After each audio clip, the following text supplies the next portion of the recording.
Hello and welcome to Ahval podcast and video series, Hot Pursuit. Today, I am joined by Professor Howard Eissenstat, Associated Professor with St. Lawrence University, upstate New York. Hello, Howard. Nice to have you. Hi, it was good to be with you again.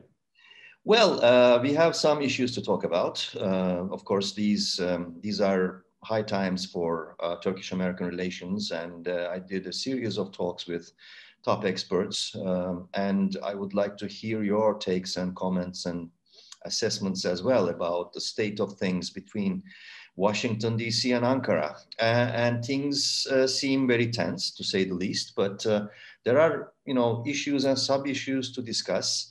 Overall, I think, can it be said that Nick Danforth, as he described it, from a stage of strategic partnership no longer, but strategic ally. But he suggests in Brookings Institution report that he wrote it's now from strategic ally to strategic threat. It's that kind of a radical shift he suggests has been happening. What do you think? I thought Nick's piece for Brookings was brilliant. I think that Turkey and the U.S. are going to continue to have areas of partnership, but I think the general tableau is one of increasing tension. I don't think it's neither or. I think that there will continue to be places where the two cooperate. I think that fundamentally Turkey has been thinking differently about the U.S. for many years, and I think that the U.S. has come to think differently about Turkey as well. The nature of relationship has changed radically. Can we say that? Because other suggestion is, I think, by Max Hoffman, Center for American Progress, containment or cooperation. And also it is mentioned in Nick Danforth's report, and other similar mentions have been done by Carnegie Europe, Mark Pierini. The core nature of the relationship has been changing between Turkey and the West now. Irreversibly, perhaps. No, I think it's true. I guess I would say that what we're seeing is less a sharp turning point than sort of a long-term trend that's reached a point where people are speaking openly about it. But I think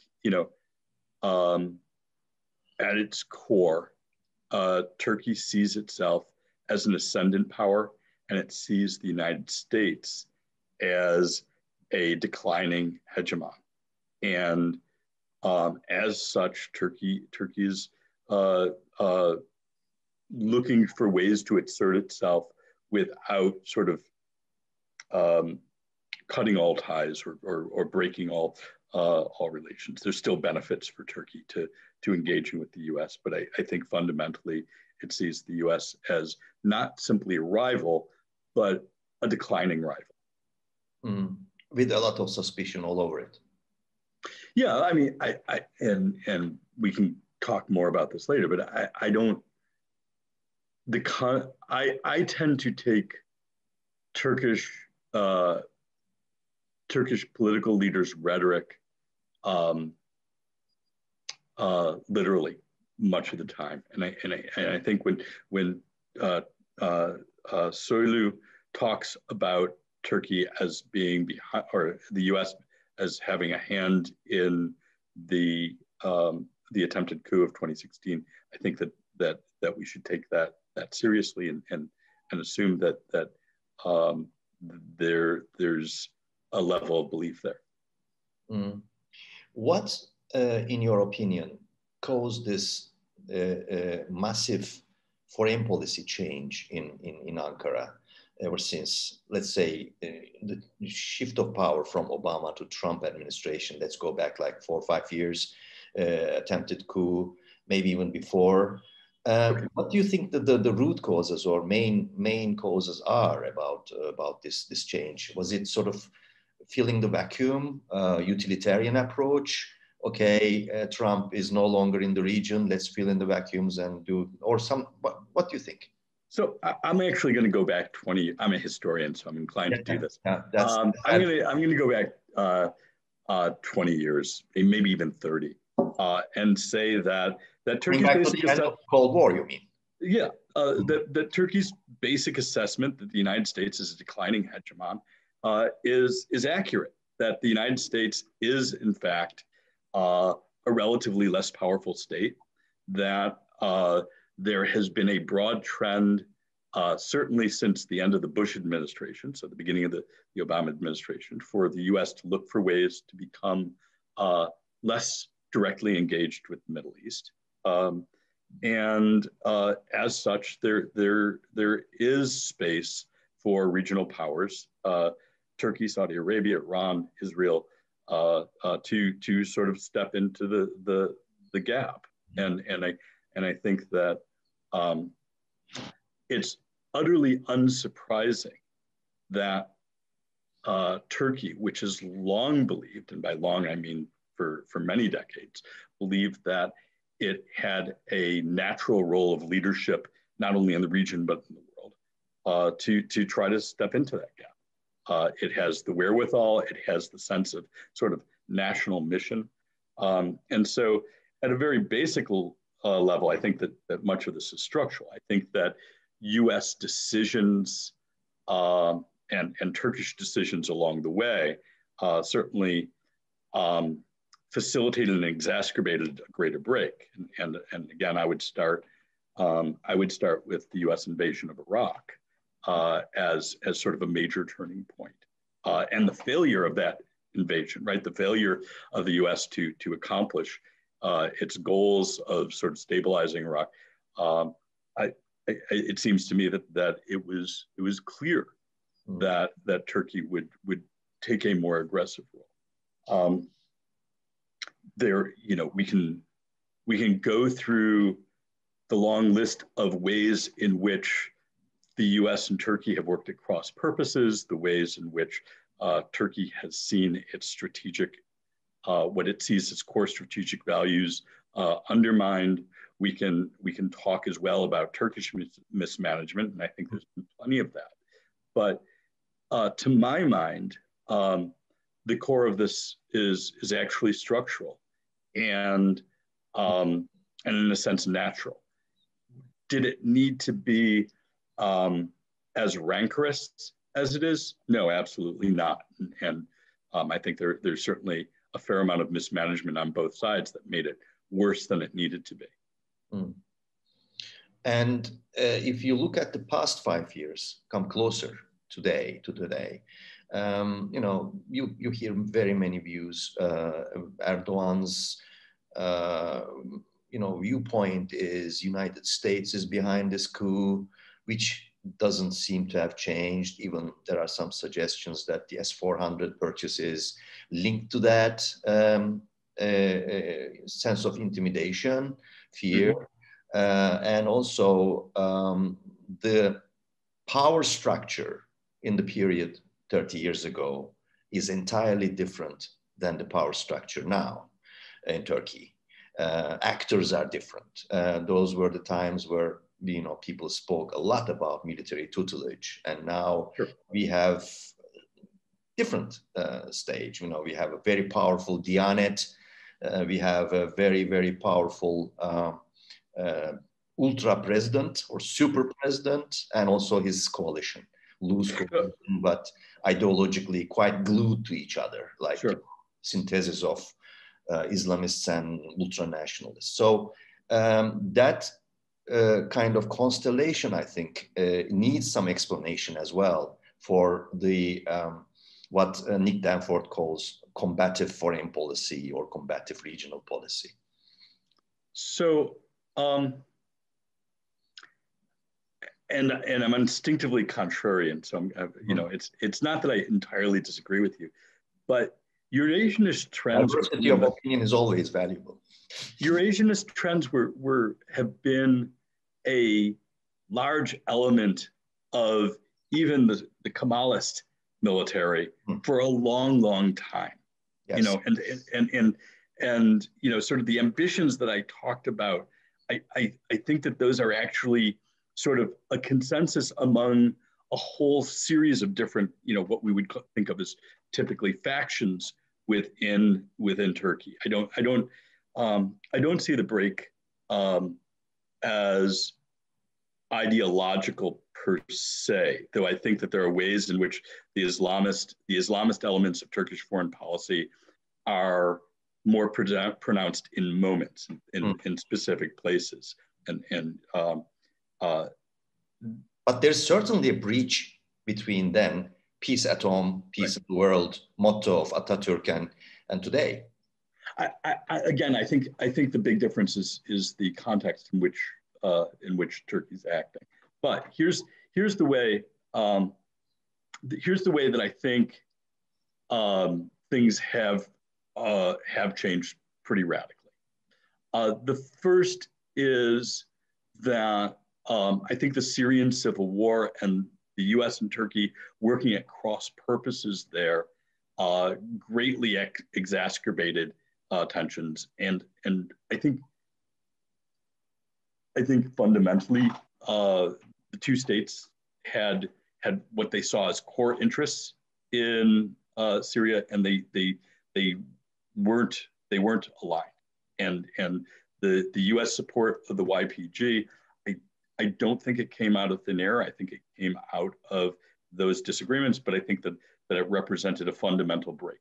The other thing that I would point to, and that I think is really distinctive, isn't so much ideological as it were bureaucratic, which is that I think Turkish foreign policy has become much, much more personalized. And I think that its personalization has resulted in lurches. It has resulted in bad messaging, and it's resulted in, to my mind,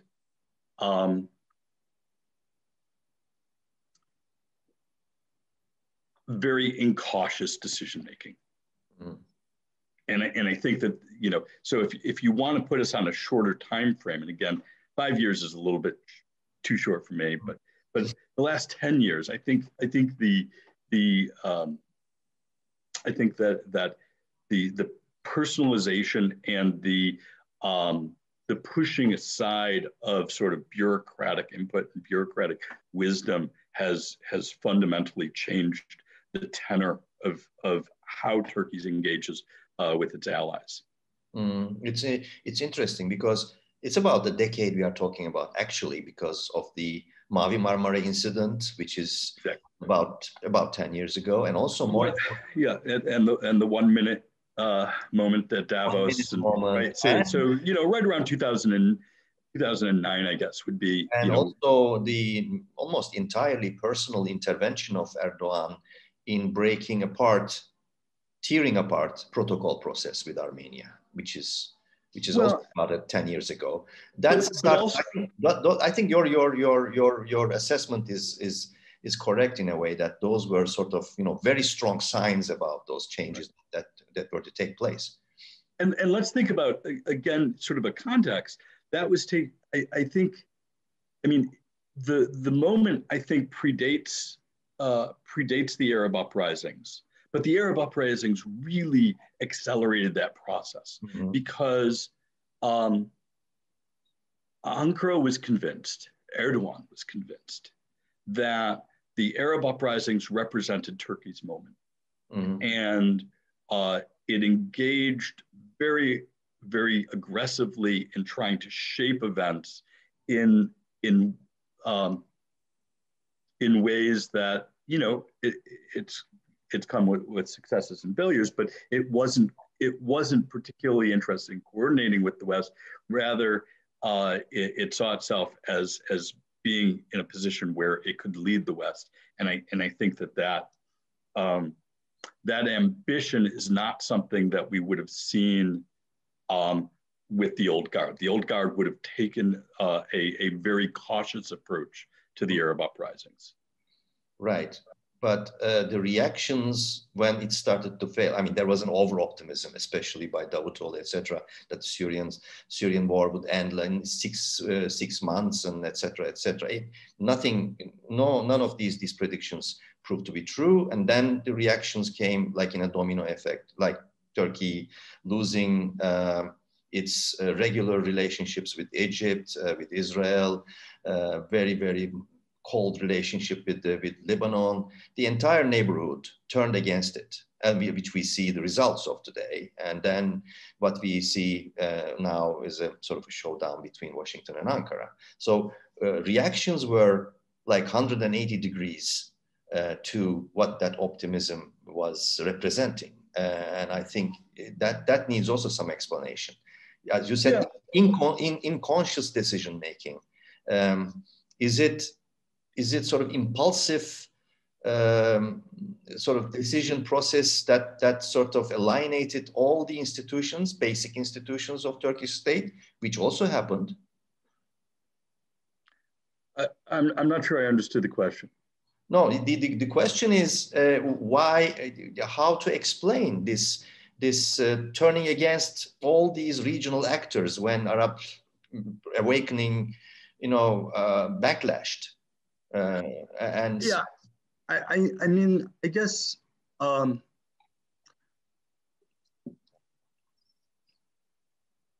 I wouldn't say all regional actors. I think that's something of an exaggeration, but I think that effectively Turkey saw itself as an anti-status quo power, and it was betting. It saw in the Arab uprisings a populist religious nationalism akin to its own. And in aggregate, the story of the Arab uprisings has been a retrenchment of the status quo. And so if Turkey was sort of backing the status quo, then that the regimes, Saudi Arabia and Egypt are two of the most prominent. The regimes that were most invested in maintaining the status quo were going to be on opposite sides of the pole. But I'm actually not as pessimistic, I think, as you are about Turkey's overall condition. I think that Turkey's not only, but most of these reports are gloomy. Center for America. Well, no, I think that. I think that there's serious tensions between the U.S. and Turkey, but I think that Turkey's position in the Middle East is not universally bad. I think that the tensions, and the tensions with Europe are significant, but I think that both sides need each other quite a bit. I think tensions with the U.S. are pretty awful, but I think they're awful relative to our expectations of what they should be, rather than I don't think that Turkey's another Iran. I don't think it's going to be treated as a consistent rival. I think there's going to be areas of cooperation, but I would also say that the U.S. and Turkey are less important for each other than they once were. And I would contrast that to Turkey and the EU, who also have significant points of tension, but actually need each other. And so, my basic take is that the U.S. and Turkey can sort of decouple a little bit, and neither will suffer any great harm.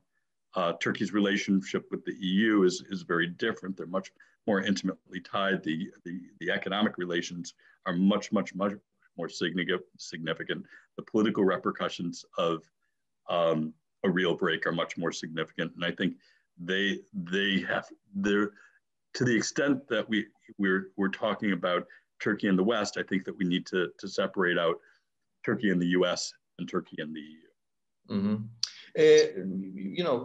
When we talk about Turkey and United States, I think we should have, Trump era, in the context as well.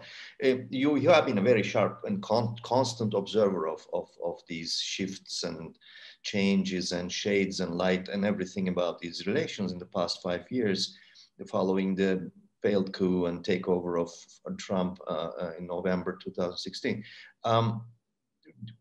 Looking at today, Turkey today, all these shifts have been taking place, international policy from point of view. Is Turkey now closer to Russia? Where is Turkey now in terms of the overall international politics picture? Sorry. I guess my response would be that Turkey is more or less where Ankara would like it to be, which is a relatively independent actor with significant structural relations with the West and engagement with other parties, Russia, China, that give it a degree of independence. Mm-hmm. I think from my own perspective, that relative independence gives it less freedom than it imagines. And I think the S-400s are actually a really good example of that. Mm. But I think that I don't think that Turkey is trying to join with Russia or join with China against the West. I think that Ankara's aim is to achieve greater independence, to pursue a more, as it were, non-aligned policy. And I think that's been relatively successful in achieving that. Whether that's in fact in its best interests or giving it the kinds of freedom of movement that it imagines is a separate question. Mm-hmm. But we see now growing attempts from Ankara by Hulusi Akar, by Ibrahim Kalın, to open channels and ways to communicate with Biden administration, which remains so far unresponded. There's a wall there. In that context, what as James Jeffrey points out, he says the main problem is S-400s. We are talking about today, of course, and tomorrow maybe. Is it really so? Do you agree with that? And I think how will these sort of miscommunications evolve in your opinion? Yeah. The S-400s are a really big problem, but I think the main problem is that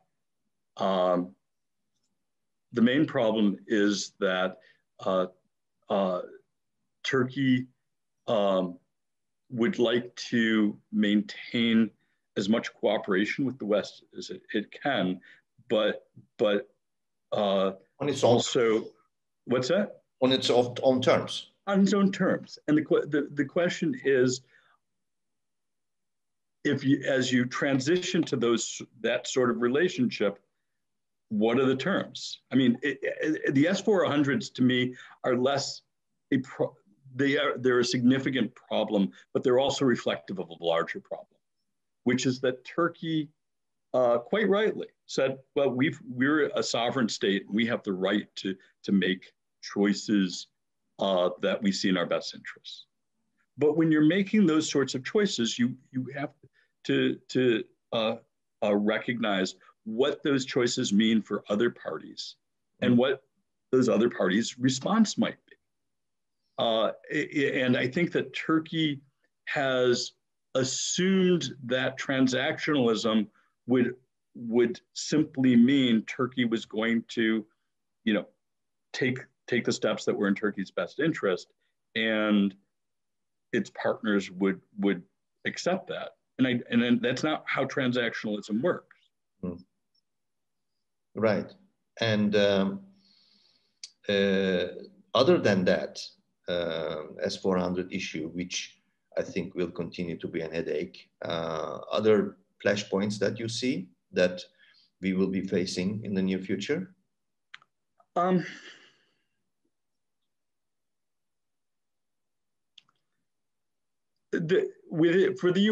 for Turkish-U.S. relations, I think there's a whole bunch of outstanding issues that are not likely to get solved anytime soon, and I think that you know I think the U.S. support for the YPG.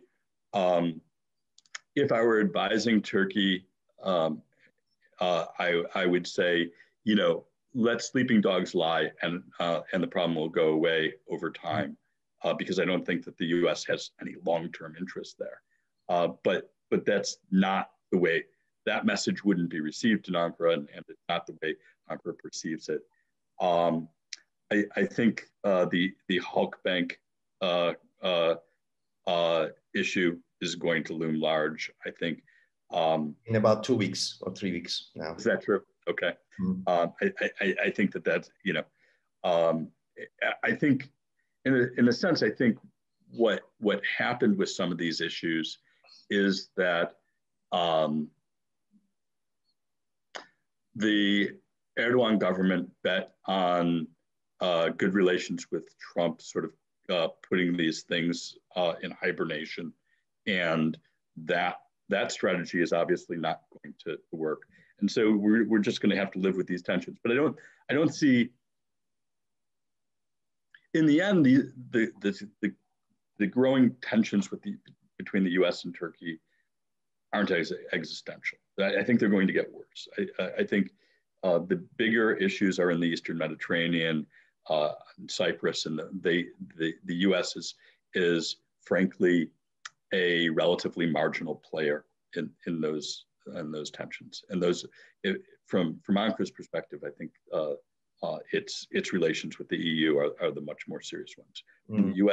For the U.S., I don't think the relation's going to be strong for the foreseeable future. I think the rhetoric from Ankara is necessarily going to heat up, but I'm not sure. I'm not sure that represents a real change. And you said relations may be worse in the future between U.S. and Turkey. Yeah, in the short and medium term, I can only imagine the fact that there's no easy solution to the S-400s or the YPG. The fact that there's going to be these additional issues on Cyprus, on Halkbank, the fact that Turkey, seeing no real solutions, is going to, they're going to engage with colorful rhetoric, and pundits will respond accordingly. Right? I mean, I think that I think tensions are going to be somewhat worse. I'm just not sure how important that is in the long term for either Turkey or the U.S. I think that we can afford to not be very good friends. Erdogan's opponents from different parts of the spectrum may like it or not, but he was successful in sort of delaying at least the Halkbank process by, as reported by New York Times, etc., and by us as well. There were lots of instrumentalizations happening there in the judiciary, American judiciary. But now Trump is gone. And but what we hear and what we report here is that still there are people in strong circles in Palace that kind of those kinds of efforts should continue and must continue, and maybe it's possible that they will continue through Biden administration to delay at least the Halkbank process. I am just curious to know, how convinced are you, given the fact that Biden-Harris administration has come to power with the pledge on the emphasis of democracy and human rights, not only domestically, but also, not only giving autonomy, full autonomy to Justice Department, but also internationally. Right. How convinced are you that this pledge will be followed through in case of Turkey? because it is a serious case study about breaches of human rights. So I guess I'd say two things. The first is that the Biden administration has very little reason right now to compromise with Turkey on rule of law in the U.S. or which would be the Halkbank case, or human rights in Turkey, rule of law in Turkey for that matter. I'm thinking of the Kavala case, where the State Department quite rightly issued a statement this past week, and Boğaziçi as well. Boğaziçi as well, yes. And LGBT as well. I think that were Turkey a really consistent and supportive ally, the Biden administration might cynically soft sell some of the domestic repression, given that Turkey is not a particularly reliable ally, and in fact, often seen as an opponent. There's no reason to soft sell that. I mean,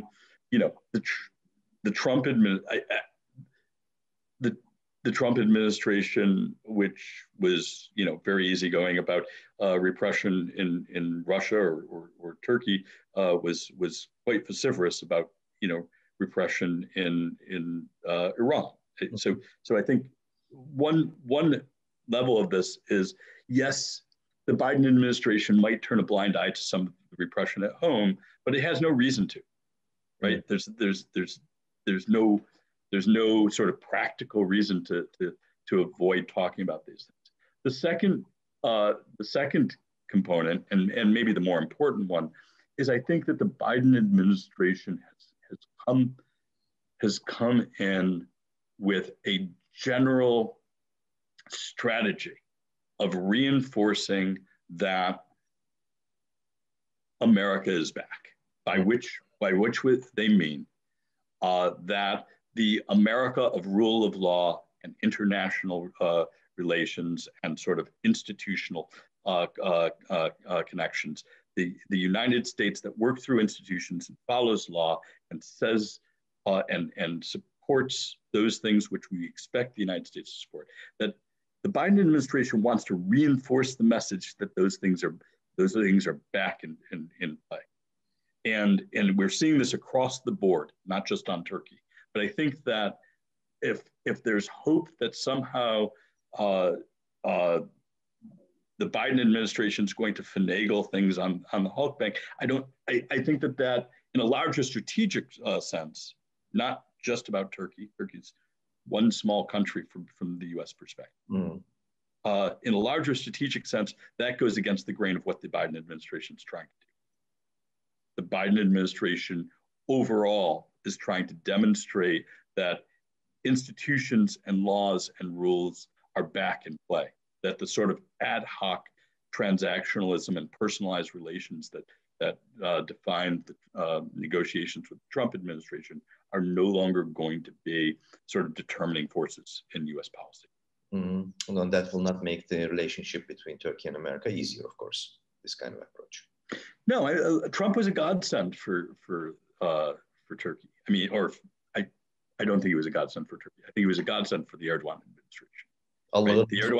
The Erdogan government found it very easy to work with Trump because Trump was everything that the Erdogan government thought it knew about America to begin with. That it was corrupt, that it was easily manipulated, that it was fundamentally venal, and that made things easy. Mm. Well, we talked about rendition policies, etc., with Nate Shank and Freedom House, but also there's this part of this scheme is the hostage diplomacy, as some pointed out. It worked to a degree with Trump administration, with the Bronson case. Now there's a lot of strong, insistent talk that the way Osman Kavala is held, continued to be held in jail, and also the attempts to merge Gezi indictments together with espionage indictment, etc., is turning the aim is to turn it into a huge political trial, Stalin type of thing, in 1930s. Do you think this kind of hostage taking and exchange, Kavala in return for watering down of Halkbank case, for example, will work with the Biden administration? No, I don't think that sort of crass transactionalism would work. I think that it would be wise if Turkey wants to signal that it's serious about negotiations on more substantive issues, then it would certainly be wise to release some major political prisoners, Kavala and Demirtas, most notably, to sort of highlight that it's really serious. But I don't, as a practical term, that would be sort of part of a general signaling campaign rather than a tit for tat. I see. Just two more questions and we are through. One is the letter signed by 54 senators of Congress, which was, of course, in its nature quite unprecedented because it was bipartisan. Never before had we seen anything of that sort between two countries in that kind of context. I don't remember, at least. Maybe you do. I'm actually thinking of the Turkish attack on protesters in Washington a few years back. Attacked by Erdogan's security services. I believe a similar sort of letter was produced. But you're right. It's certainly. I don't know if it's unprecedented. It's certainly significant. Significant. Okay, and it caused caused a splash, certainly. And from Ankara, there was also this bipartisan response, pointing out the fact that Enes Kanter had visited Congress and talked to the senators. So suddenly we have this Gülen or Gülenist dimension into it. But what is your take? I think you reacted to it in social media. Yeah. So I guess my first reaction is it represents a broadly held consensus in Congress that has been there for a long while, but now is more significant because the Biden administration's in power. It was brewing for years and years. Yes. That Turkey's no longer a friend, and that its human rights record is appalling, which it is. It's appalling. The decision to include somebody so closely affiliated with the Gülen movement struck me as reflective of the lack of sort of expert input into the letter. It's kind of the targeting of his family is, of course, appalling, repugnant, and an attack on human rights. I'm not, I don't want to suggest that what Turkey has done is appropriate, but it was done, right? As a strategy, highlighting a member of the Gülen movement within the letter was not strategically smart. I have to believe that had they asked any Turkish expert, what do you think of this text? It wouldn't have gotten a favorable review. But the truth is that experts aren't necessarily given editing rights over these things, and I'm sure that there are people in the Senate who were very happy to attach themselves to a professional basketball player, which I mean, it says something kind of depressing about decision making in Washington, but there you go. Does it diminish the sort of influence or effect of the letter in the eyes of the White House? does it diminish in the eyes of the White House? No, I think that from the perspective of the White House, it reinforces the idea that a tougher line on Turkey would be generally popular and bipartisan. I don't think the Biden White House is terribly concerned about the. I see. Does it give it fodder for outrage in Turkey? Sure. It gives fodder for outrage on Turkey on social media, but I'm not sure how important it is one way or the other. Okay, final question is, please give us your take on the future in terms of, the past 5 years, especially state of emergency has left almost no segment of the opposition untouched, in negative terms, of course. There's a lot of suffering. There is, of course, a growing and deepening economic, social, even cultural, moral crisis in Turkey. What, in your opinion, would the sort of disintegrated opposition, political opposition of Turkey do in terms of sort of strengthening or restoring, if you will, the relations between these two allies, the Turkish opposition I'm talking about?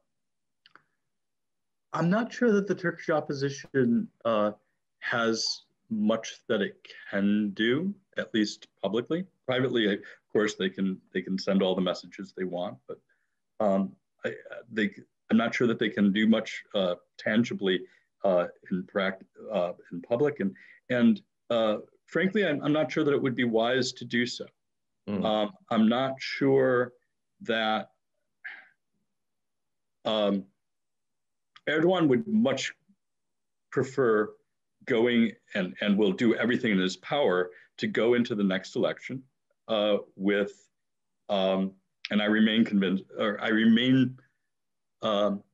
I continue to believe that it will not be an early election. I continue to believe that it will be as scheduled. He would like to go into the election wrapped in the flag. And to the extent that the opposition spoke out openly in support of its alliances with the US or the EU, I think that it merely facilitates him wrapping himself in the flag. The United States is wildly unpopular in Turkey, but it's been wildly unpopular in Turkey for a long, long time. And were the AKP out of power, the United States would continue to be wildly unpopular. I'm not sure that the opposition has any interest in publicly embracing the US. I'm not sure where it gets votes there. And, to the extent that the opposition has a chance, it has to maximize its support. And yeah, let's end here. I think we covered a lot of ground here. And one final question, maybe your take on, for example, what Nick Danforth and others sort of speculate about, whether or not, two segments of the Biden administration about Turkey. Let's get tough type of guys, and let's continue to find, areas of cooperation type of guys. Which ones would be more dominating, you think? I don't think that there's actually that much division. I've heard some people in Washington take a sort of scorched earth approach. We've got to make an object lesson out of Turkey and demonstrate that you can't mess with the U.S. I think that they're a minority position. I think that they're. I don't recall very many of those people having a great influence over the Biden administration. I think that. I think that what's going to happen is the U.S. is going to get tougher, but it's still going to search out places for cooperation. And I don't think that that's mutually exclusive, right? I think that in the end, in the end, a transactional relationship, which is where Erdogan's going to be more comfortable.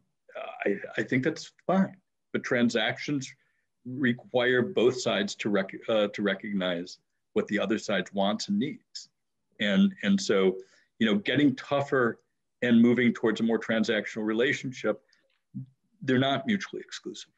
Howard Eissenstat, Associated Professor with St. Lawrence University in upstate New York. Thank you, Howard, for this conversation. Yavuz, it's always a pleasure.